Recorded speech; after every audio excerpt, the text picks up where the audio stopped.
Emang yang bikin heboh sih sebetulnya netizennya ya. Jadi langsung DM ke semua influencer atau selebgram di sosial media. Well, iko-ikoyan ini awalnya dianggap sebagai aksi positif karena bisa saling bantu sesama, tapi belakangan justru muncul kontra dan menganggap aksi ini berpotensi membuat masyarakat Indonesia terjebak dalam mental minta-minta. Wah, apa nih kata sang pencetus dari ide awal iko-ikoyan ini? Bergabung bersama kami juga ada Arif Muhammad, kreator konten. Dan nanti kita akan ulas juga dari pandangan sosiolog, ada Andreas Budi Widianta. Saya sapa dulu. Hai Arif, hai Mas Abe, selamat malam. Selamat malam. Halo, malam semuanya. Oke, saya ke Arif dulu pertama ya. Arif, saya harus tanya nih, pertanyaan netizen juga. Ikoi sehat kan ya sekarang? Alhamdulillah sehat. Tidurnya nyenyak ya Iko ya, walaupun dapat DM berjibun gitu ya? Sehat. Alhamdulillah Iko sehat kok, masih ada orangnya. Oke, Arif, ini ngomongin soal trending. Yang trending bukan nama Arif, tapi namanya Ikoi di semua sosial media. Kenapa tiba-tiba mencetuskan ide iko-ikoyan ini yang kemudian bikin heboh warganet plus 62 di Instagram? Oke, jadi ini nih yang sepertinya harus diluruskan sedikit. Sebenarnya ini bukan tiba-tiba mencetuskan. Jadi kebetulan aku sudah melakukan ini dari lama dan emang konsisten berbagi. Cuman nggak tahu kenapa tiba-tiba seminggu terakhir heboh di sosial media. Jadi sebenarnya ini nggak tiba-tiba sih, ini sebenarnya udah dari lama dilakukan. Oke, udah lama dilakukan giveaway kepada followers terpilih di sosial media Arif sendiri. Tapi kenapa giveaway? Kenapa nggak didonasikan ke tempat yang biasa mengorganisir hal-hal semacam ini? Oke, ini juga yang salah satu yang perlu diluruskan. Ini itu bukan giveaway dan konsep awalnya itu adalah emang berbagi kebahagiaan aja. Ini bukan donasi sama sekali. Dari awal nggak pernah bilang mau donasi dan yang dibantu juga memang bukan orang yang sedang tahan juga gitu. Jadi emang pure seru-seruan. Kalau misalnya aku berinteraksi sama followersku di Instagram, aku sering ngasih mereka juga dan yang dikasih juga awalnya lucu-lucu kayak misalnya ada yang komen, wah bang siang-siang panas ya, terus aku mention asistenku, oke kok kirimin dia es kelapa atau kirimin dia makanan, pizza, burger segala macam. Jadi sebenarnya emang berbagi aja dan bukan berdonasi gitu. Ini hal yang berbeda sebenarnya karena kita berbagi kebahagiaan bukan berdonasi. Artinya ini dilakukan secara spontan ya, spontanitas dari Arif dan juga tim Arif sendiri. Aku ke Mas Abe sekarang. Mas Abe, ini ngomongin soal tren bagi-bagi hadiah. Kalau kita tahu ya, ada istilah tangan kanan memberi, tangan kiri tidak tahu gitu. Nah, sekarang kan karena sosial media ini jadi gampang diketahui ketika orang melakukan berbagi gitu dengan sesamanya. Nah, melihat hal ini, ada efeknya nggak sih mungkin khususnya untuk para pemberi dan juga si penerimanya? Iya, saya kira cerita dari Bung Arif tadi saya kira menarik ya. Artinya awalnya ide konten kreator ini adalah soal bagaimana berbagi dalam situasi pandemi dan orang membutuhkan. Dan saya tidak tahu persis bagaimana kemudian itu diunggah di sosial media, Instagram ataupun juga YouTube yang kemudian diproduksi begitu. Tapi kemudian yang ditafsirkan oleh netizen adalah sesuatu yang sama sekali berbeda dari apa yang kemudian dimaksudkan oleh konten kreator. Itu artinya memang fenomena sosial semacam ini, trending topik seperti ini adalah khas sekali masyarakat digital hari ini yang memang bekerja sosial media sebagai alat komunikasi tetapi sekaligus juga alat produksi. Jadi sebetulnya seluruh media sosial hari ini itu berfungsi kita sebagai konsumen tapi sekaligus juga produsen, bukan? Itu yang membuat artinya multitafsir yang tidak terhindarkan dan tidak dimaksudkan oleh konten kreator itu bisa kemudian kemana-mana tafsirnya. Dan bahkan kemudian melahirkan ada semacam budaya semacam meminta-minta gitu ya. Ada begarization dalam proses itu. Padahal itu tidak dimaksudkan oleh Bung Arif ya sebagai konten kreator. Saya kira itu fenomena yang kemudian difasilitasi, realitas yang termediasi itu menjadikan multi tafsir, menjadi makna begitu sangat kreatif dan beragam, dan tentu itu melahirkan kontroversi. Ada yang pro, ada yang kontra. Kira-kira begitu Mbak Puspa. Oke, dan itu wajar-wajar aja ya, Mas Abe, sah-sah aja sebetulnya ya? Iya, saya kira soal bagaimana, ini kan soal raison d'être-nya, asal muasalnya adalah Bung Arif ini kan nggak berbagi tadi. Ini kan soal filantropi yang memang dalam situasi pandemi orang membutuhkan. Tetapi bahwa ada efek di situ, sosial medianya kemudian melahirkan menarik perhatian begitu banyak netizen, dan ternyata memang efek berikutnya ada kapitalisasi di situ, bisa dimonetisasi dengan kapital simbolik yang didapatkan oleh Bung Arif itu, dan itu kan sesuatu yang kita perlu sadari bahwa sosial media hari ini itu memposisikan kita bisa menjadi konsumen semata, tapi juga sebetulnya dengan serta-merta kita bisa menjadi produsen juga gitu. Sehingga kreativitas itu sendiri menjadi challenging, sesuatu yang selalu akan berubah, dan fenomena ini saya kira beberapa waktu lalu misalnya reality show dan segala macamnya juga menuai kritik, tetapi memang kapitalisme mutakhir terutama di era digital kayak begini memang menyajikan realitas-realitas persoalan-persoalan sosial yang sangat termediasi semacam ini. Oke, saya ke Arief balik lagi sekarang. Arief, kalau tadi katanya spontanitas gitu ya, tapi ngasih uang nih ke followers yang terpilih, kalau saya baca-baca di highlight story-nya itu ada yang minta laptop, ada yang minta rok buat wisuda, ya, terus ada yang minta macam-macam lah. Ini sebetulnya menurut Arief, donasi ini atau hadiah inilah katakanlah, apakah akan jadi tepat sasaran? Arief gimana ngedeteksinya? Apakah melihat profilnya mereka atau ya udah bagi-bagi aja? Oke, gini. Jadi kebetulan kalau misalnya di akun aku, di Instagram aku Arief Muhammad, aku nge-treat followers itu sebagai teman, bukan sebagai followers. Jadi emang followers lama pasti udah pada tahu, kita sering main bareng. Jadi kalau misalnya kadang ada followers yang bilang, capek banget nih bang, baru kelar cuci baju gitu. Terus aku spontan, oke, aku transferin uang 5 juta beli mesin cuci ya gitu. Terus kalau ya gitu-gitu kurang lebih gitu. Kalau menurut aku masalah tepat sasaran atau tidak tepat sasarannya balik lagi.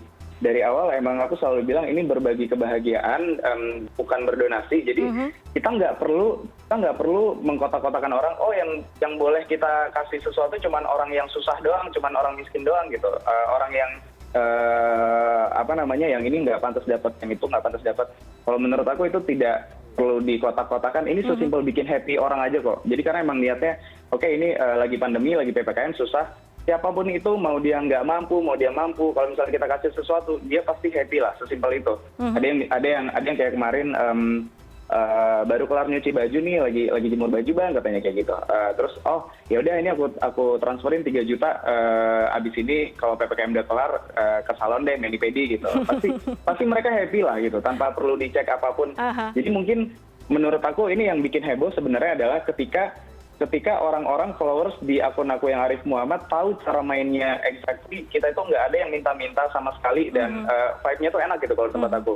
Mungkin mereka melihat ini, kayaknya Arief Muhammad seru banget sama followersnya kayak gitu. Mereka akhirnya mencoba meminta kepada idolanya yang lain, Kak, main ikoi-ikoi dong kayak Arief Muhammad, main ikoi-ikoi dong kayak Arief Muhammad. Jadi di situ mungkin tiba-tiba berubah ke twist, jadinya malah minta-minta, dan itu emang di luar kontrol juga. Dan iya, aku nggak tahu juga kalau misalnya di tempat lain minta-minta, karena di tempat aku itu kita nggak ada yang minta-minta juga. Nggak ada yang berkali-kali aku juga selalu bilang, jangan ngemis, jangan bikin cerita sedih, jangan dilebay-lebayin, dan jangan nodong untuk minta-minta, karena makin kalian minta-minta semakin nggak akan aku pilih untuk dikasih gitu. Karena aku selalu bilang berkali-kali, kita itu berbagi karena emang pengen berbagi, bukan karena ditodong untuk berbagi. Jadi aku bisa relate banget kalau misalnya teman-teman influencer lain, teman-teman artis, teman-teman pengusaha, kalau misalnya ketika mereka ditodong untuk main ikoi-ikoyan, sifatnya berbentuk todongan untuk ikutan main, aku bisa relate lah kenapa pada keganggu, karena emang sebenarnya bukan kayak gitu cara main iko-ikoyan. Kita nggak ada minta-minta, nggak ada ngemis-ngemis di akun aku gitu. Jadi multitafsir ya oleh netizen ini, kemudian yang akhirnya disebarkan oleh netizen kepada influencer lainnya. Dianggapnya cara mainnya semudah minta aja gitu ya, padahal tidak seperti itu. Gitu. Karena ini kita emang dari awal, kita bukan mau menuntaskan kemiskinan, kita bukan mau membantu fakir miskin, tapi ini benar-benar kita kayak lagi main sama teman aja. Teman butuh apa, yaudah kita berbagi, gitu aja sebenarnya. Tapi setuju sih kalau berbagi kebahagiaan, kita seneng gitu ya kalau lihat handphone tiba-tiba ada yang transfer nih gitu kan. Kabar baik hari ini. Nah, kalau ngomongin soal cerita atau curhatan di sosial media, ada DM nggak sih yang paling menarik, paling ngena gitu untuk Arief Muhammad? Oke, kalau aku bagi-bagi, maksudnya aku milih-milihnya random gitu ya. Ada yang emang kira-kira ada yang cerita, pengen beliin kado untuk ayahnya, terus ada yang cerita mungkin orang tuanya sakit, atau kemarin ada juga yang ibunya pengen jualan es batu tapi nggak punya kulkas, akhirnya aku beliin kulkas gitu. Tapi aku pilih juga tuh yang lucu-lucu, kayak ada yang bilang, Karif pengen makan ciki deh, ya udah akhirnya aku transferin 25.000 rupiah gitu. Jadi kayak semuanya lucu-lucu aja, nggak ada yang maksa dan nggak ada yang sedih-sedih juga. Dia ada yang aku pilih juga kemarin cerita, Karif aku pengen les nyetir deh, belum bisa nyetir, akhirnya aku transferin uang buat nyetir. Jadi sebenarnya emang konsep dari awal aku bukan ingin membantu orang susah, tapi ingin membuat orang lain happy. Siapapun itu mau dia susah mau dia enggak, aku tutup mata, yang penting niat awalnya yang berbagi kebahagiaan aja sama banyak orang. Oke. As simple as that. Saya ke Mas Abe. Mas Abe, kalau ngomongin soal netizen Indonesia ini kan sukanya latah ya. Kalau ada ini pengen ikutan, kalau ada itu pengen disebarkan gitu ya. Pengen ikutan jadi influencer juga. Nah, kalau ngelihat postingan Arif sampai minta maaf juga karena sejumlah followers ngerasa ditodong gini, harus gimana sikap para influencer ini supaya bisa stop misinformasi yang terjadi di sosial media? Iya, saya kira kalau berkaitan dengan tadi, bahwa Bung Arif sudah minta maaf bahwa itu menimbulkan sesuatu yang tak terduga dan tidak diinginkan juga oleh Bung Arif. Dan saya kira memang itu realitas yang mengejutkan, yang tidak pernah diduga sebelumnya oleh Bung Arif sebagai konten kreator.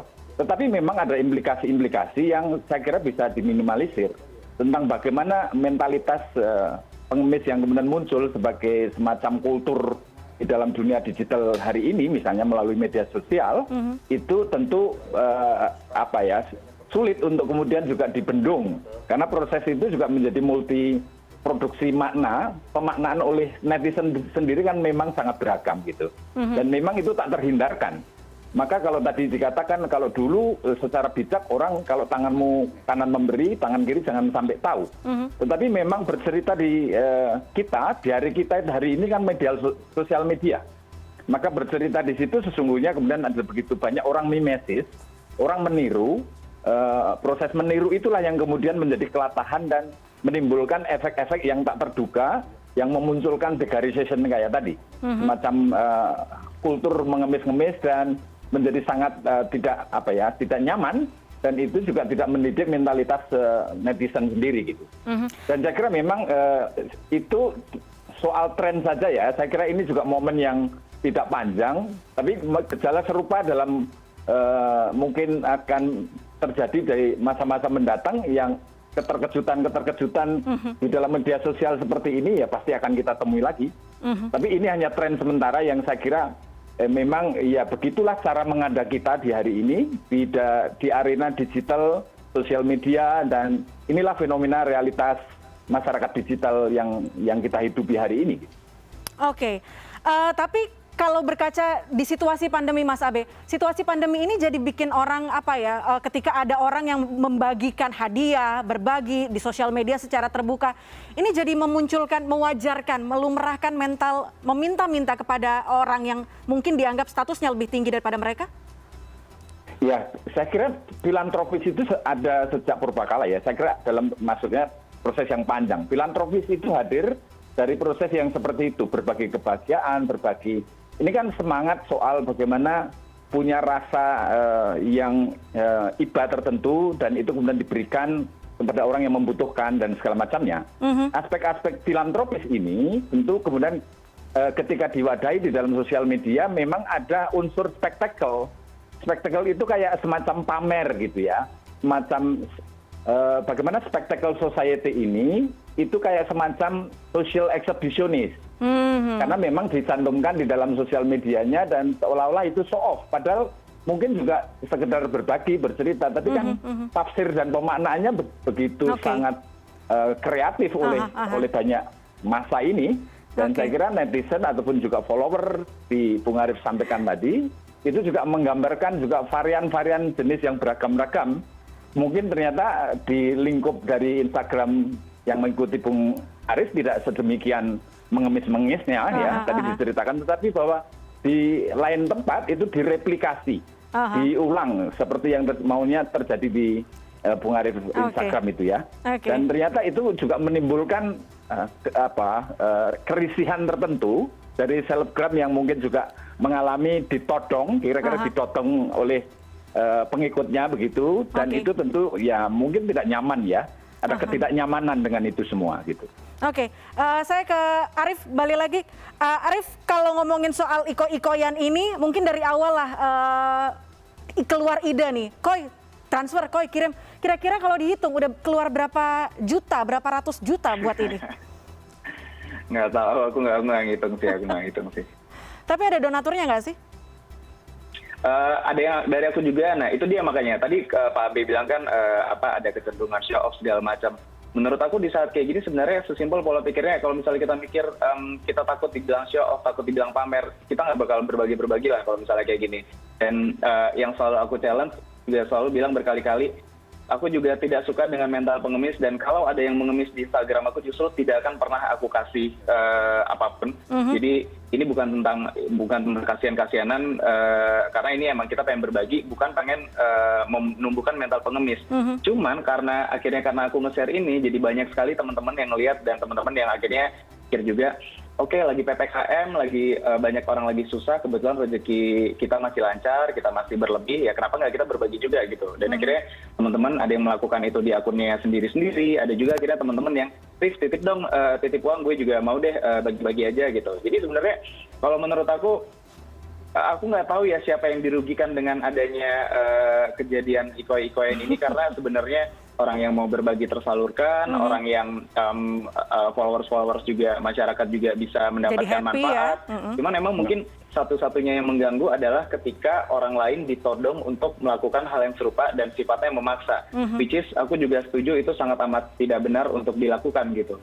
Jadi sebenarnya ketika kita masih sesuai jalur dan masih on the track, sebenarnya ini bermanfaat untuk semua pihak sih. Arif, singkat aja terakhir, apa pesan untuk, kita kan lagi pandemi nih, banyak masyarakat yang juga terkendala ekonomi. Apa pesan untuk seluruh lapisan masyarakat supaya bisa saling membantu sesama? Oke, yang pertama, jelas aku menyayangkan kalau misalnya ada orang yang memaksa-maksa lah untuk minta-minta, tetapi di sisi lain kita nggak bisa menyalahin mereka juga, karena dari point of view mereka mungkin emang keadaan lagi susah banget, dan mereka berpikir itu mungkin salah satu cara untuk mereka bisa mendapatkan sesuatu gitu. Tapi kalau menurut aku, buat teman-teman yang lain, kalau misalnya emang pengen berbagi aja dengan caranya sendiri, nggak perlu ikut-ikutan trennya juga. Mungkin kalian punya metode berbagi sendiri, atau mungkin kalian nggak suka dipublish, atau mungkin dengan cara yang lain. Sah-sah aja, yang penting ketika lagi susah kayak gini, zaman orang-orang yang sedang berlebih, ya berbagi sedikit lah ke orang yang sedang kekurangan. Sesimpel itu aja sih. Oke, Arif Muhammad, terima kasih banyak sudah bergabung bersama kami. Mas Abe, sosiolog UGM, juga terima kasih sudah bergabung bersama kami. Kita tebarkan saja kebahagiaan ya, daripada nyebar yang negatif, nyebar hoax. Mending kita beri senyum untuk semua orang. Terima kasih banyak, selamat malam. Thank you.